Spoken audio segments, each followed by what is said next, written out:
शाह महमूद कुरैशी साहब के लिए भी जगह मौजूद है, असद कैसर के लिए भी जगह मौजूद है, असद उमर साहब भी आना चाहें तो बिल्कुल, शाह महमूद कुरैशी साहब भी आना चाहें बिल्कुल जी, सब जगह ही जगह है उनके लिए। तो आपके दिल में या पार्टी में जगह है इन लोगों की? देखें जी, शाह महमूद कुरैशी साहब जो है, लेकिन जौहरी शहजाद साहब की मुलाकात से इतना तो हुआ कि उनको बी क्लास की जेल मिल गई, ये तो अच्छी बात है। लेकिन सर अब ये मामला जरा पॉलिटिकल से सारा थोड़ा मईशत में भी देख लें। कल एक मिलिट्री कोर्ट्स का भी मामला है जो सुप्रीम कोर्ट में चलेगा कि ट्रायल होना चाहिए मिलिट्री कोर्ट्स के हवाले से। नहीं, मैं आपका मौक़िफ़ इस पर भी जानना चाहूँगी। दूसरा, ये जो एक एपेक्स कमेटी बनी है या काउंसिल बनी है इकोनॉमिक रिवाइवल के लिए, उस पर जो एतराज़ात है या जो कम से कम तहफ़्फ़ुज़ात हैं वो जो सामने आ रहे हैं, उस पर भी अगर आप नज़र डाल दें सर। देखें, पहली बात तो यह है कि ये एक बदकिस्मती है कि आप किसी भी इन्वेस्टर जो हैं उनसे पूछ लें, चाहे वो पाकिस्तानी नेशनल या ड्यूल नेशनल पाकिस्तान में इन्वेस्ट करना चाहते हैं या वो एफडीआई के तहत करना चाहते हैं, तो उनका एक ही हमेशा से ये एतराज़ रहा है कि आपको मालूम है कि सऊदी अरब जो है वो भी बहुत ज़्यादा इन्वेस्टमेंट पाकिस्तान में करना चाहते थे, यूएई वाले करना चाहते थे, दूसरी कंपनियां जो हैं मल्टीनेशनल कंपनी वो करना चाहती हैं, लेकिन वो रेड टेप की वजह से वो जो है वो इन्वेस्टमेंट पाकिस्तान में नहीं आती।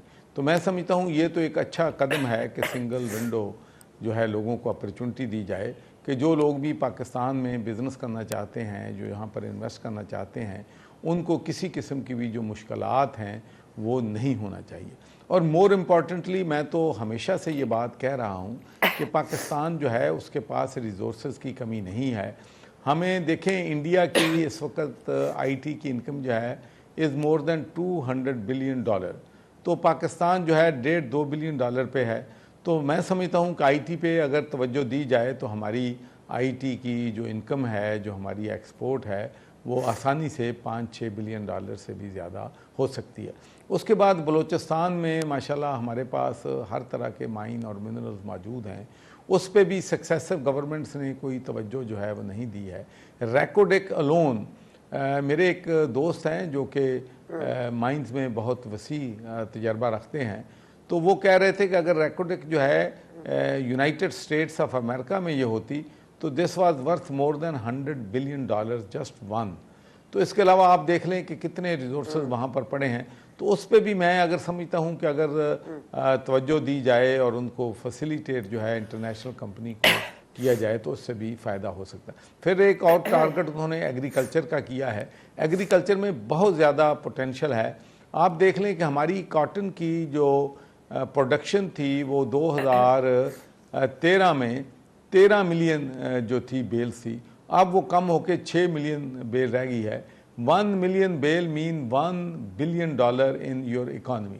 तो उस पर भी तवज्जो देने की ज़रूरत है। तो मैं समझता हूँ कि अच्छाई के लिए, मुल्क की इकॉनमी के लिए कोई भी अपना जो रोल है अदा करे, उसको हमें सब्जेक्ट टू क्रिटिसिज्म नहीं होना चाहिए, उसको हमें सपोर्ट करना चाहिए। ठीक है। और मिलिट्री कोर्ट्स वाले जो मामलात हैं सर, उस पर क्या होना चाहिए? कानूनी तो जो हो रही है इस वक्त, एक बहस भी है और एक केस भी है। अब वो केस का 9 मेंबर लार्जर बेंच सुनेगा भी। अब इसमें जस्टिस काजी फायजी साहब को भी शामिल कर लिया गया है। वो सारे सीनियर तरीन जजेस जिनको लार्जर बेंच का हिस्सा अभी तक नहीं बनाया गया था मेजर केस में, वो अब इसमें शामिल है। तो आपको क्या लग रहा है? मेरे ख्याल में ऑनरेबल जजेस जो हैं, ये एक तो बात मैं ज़रूर यहाँ पर कहूँगा कि बदकिस्मती से हमारा जो जुडिशल सिस्टम है पाकिस्तान का वो टोटली कोलैप्स हो चुका है। प्रोसिक्यूशन नाम की कोई चीज़ नहीं है, इन्वेस्टिगेशन चीज़ की नाम की कोई चीज़ नहीं है।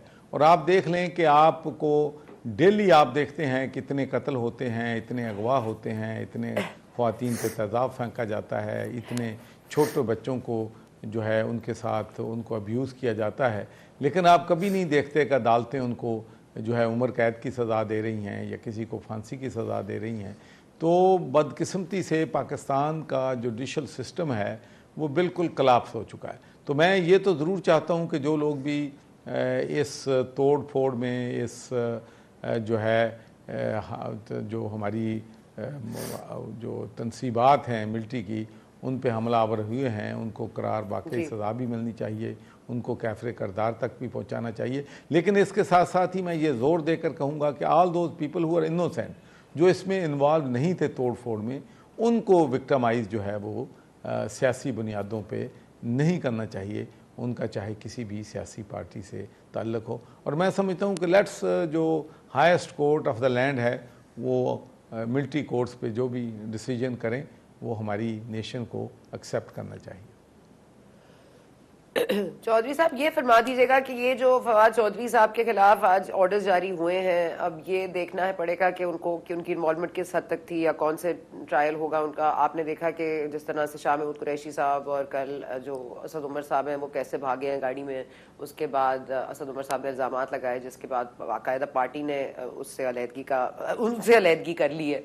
तो ये फरमा दीजिएगा कि अब ये खटक साहब से राब्ते में आप भी हैं, इस्तेहकाम पाकिस्तान भी है, जो लोग इस्तेहकाम पाकिस्तान जा रहे हैं उनके ऊपर ट्रायल भी हो रहा है या कम से कम ऑर्डर्स तो कम से कम आ रहे हैं, तो क्या आपने वो छांट झपट कर ली है जो कम से कम आपको करनी चाहिए ताकि कोई भी इस 9 मई के जो पूरे जो हुआ है सानेहा उस पर मुलव्वस हो या ना हो? आपने कोई छांट झपट कर ली है, पूरी क्लियर कर लिया उनको जो अब आप ऐड कर रहे हैं जिनको? देखिए सना, मैं तो एक बात जो है वो साहब इख्तियार लोग जो हैं उनसे अर्ज़ ज़रूर करूँगा कि अपॉर्चुनिटीज़ हर रोज़ नहीं आती।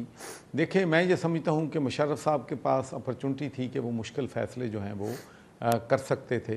मिसाल के तौर पर जो आज हमारा, मैं समझता हूँ कि पाकिस्तान की इकॉनमी का जो सबसे बड़ा चैलेंज है वो ये है कि हमारा जो डिस्कोस का वापडा का जो सर्कुलर डेट है वो 2.5 ट्रिलियन से बढ़ गया है।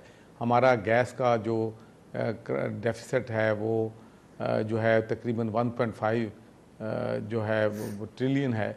इसी तरीके से हमारी रेलवे है, इसी तरीके से हमारी स्टील है, PIA है।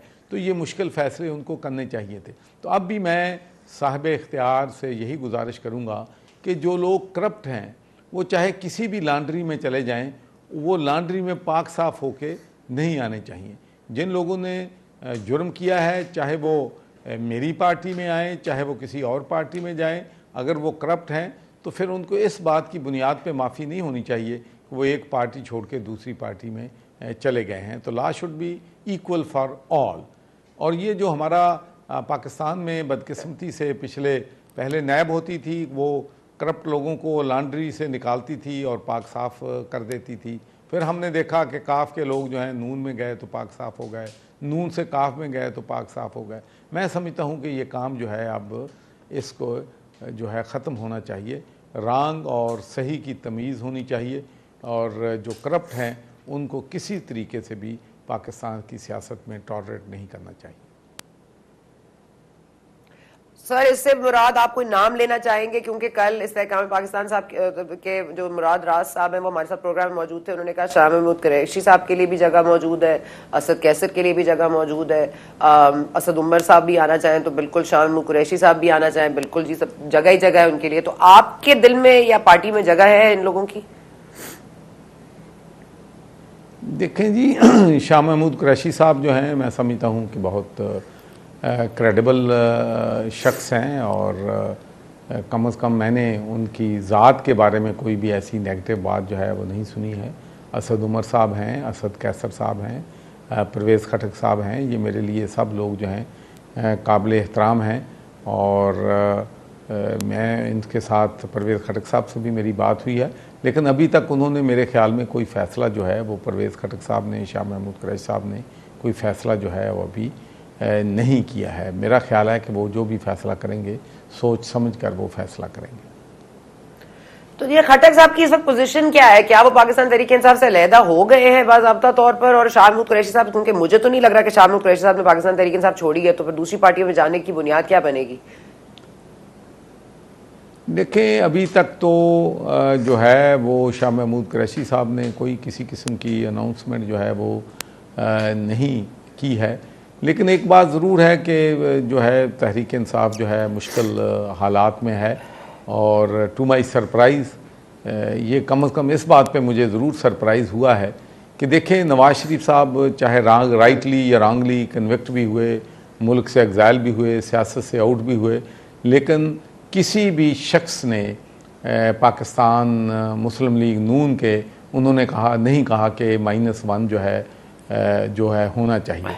लेकिन तहरीक इंसाफ के बहुत से लोग प्राइवेटली ये बात पे फोकस कर रहे हैं कि अब खान साहब को स्टेप बैक करना चाहिए और पार्टी को जो है वो बचाना चाहिए। तो कम से come this is very surprising for me, इसलिए कि मैंने तो वो वक्त भी देखा था कि जब मैं इन दोस्तों से कहता था कि देखें खान साहब गलत फ़ैसले कर रहे हैं जिससे पार्टी को नुकसान होगा और आप सब लोग जो हैं, हम सब लोग जो हैं, हमारा रास्ता जो है जेलों की तरफ जा रहा है, तो हमें खान साहब के सामने खड़ा होना चाहिए, खान साहब से डिसएग्री करना चाहिए। लेकिन उस वक्त तो वो कोई भी उनके सामने सर कासिम के अब्बा गए, खान साहब ना गए। अच्छा सर, जरा